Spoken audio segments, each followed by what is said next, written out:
Hello ನಮಸ್ಕಾರ, ನೀವು ನೋಡ್ತಾ ಇದ್ದೀರಾ ನ್ಯೂಸ್ ಫಸ್ಟ್. ನಾನು ರಕ್ಷತ್ ಶೆಟ್ಟಿ. ಈಗ ಹೆಡ್ಲೈನ್ಸ್. ಮಂಡ್ಯದಲ್ಲಿ ಮದ್ಯಪಾನ ಮಾಡುತ್ತಿದ್ದ ಯುವಕರನ್ನ ಸ್ನೇಹಿತರೇ ಇರಿದು ಕೊಲೆ ಮಾಡಿದ ಕೇಸ್. ಸ್ಕೆಚ್ ಹಾಕಿ ಪ್ರತೀಕಾರ ತೀರಿಸಿಕೊಂಡಿದ್ದು ಬೆಳಕಿಗೆ.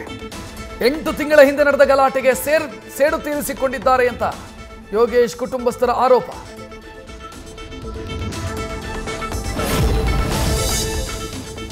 ಕಳ್ಳನ ಜೊತೆ ರೂಮ್ ಶೇರ್ ಮಾಡಿಕೊಂಡ ಪೊಲೀಸ್ ಪೇದೆ ಕಾನ್ಸ್ಟೇಬಲ್ ಬಟ್ಟೆ ಧರಿಸಿ ಫೋಟೋ ತಗೊಂಡು ಮನೆಯವರಿಗೆ ವಿಡಿಯೋ ಕಾಲ್ ಮಾಡಿದ ಖದೀಮ. ಬಾಂಬೆ ಸಲೀಂ ಜೊತೆ ಇದ್ದ ಪೇದೆ HR ಸೋನಾರ್ ಅಮಾನತು.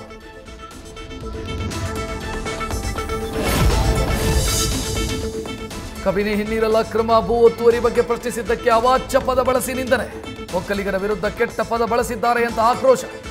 HD ಕೋಟೆ ಸರಗೂರು ತಾಲೂಕಲ್ಲಿ ಒಕ್ಕಲಿಗ ಸಂಘಟನೆಗಳಿಂದ ಪ್ರತಿಭಟನೆ. ಅಂಗಡಿ ಬಂದ್ ಮಾಡಿ ಬೆಂಬಲ ಸೂಚಿಸಿದ ವರ್ತಕರು.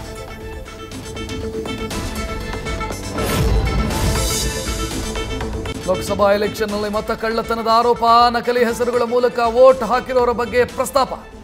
ಕರ್ನಾಟಕವು ಸೇರಿ ಹಲವೆಡೆ ನಡೆದಿದೆ ಅಂತ ಸಾಕ್ಷಿಗಳನ್ನು ತೆರೆದಿಟ್ಟ ವಿಪಕ್ಷ ನಾಯಕ ರಾಹುಲ್ ಗಾಂಧಿ.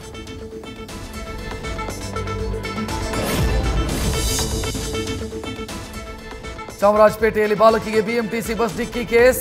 1 ವಾರದಿಂದ ICUನಲ್ಲಿ ಸಾವು ಬದುಕಿನ ಹೋರಾಟ.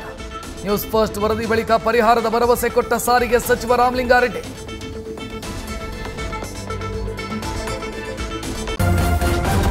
ನ್ಯೂಸ್ ಫಸ್ಟ್ ನಿರ್ಭೀತಿಯಿಂದ ನಿಮ್ಮ ಪರವಾಗಿ.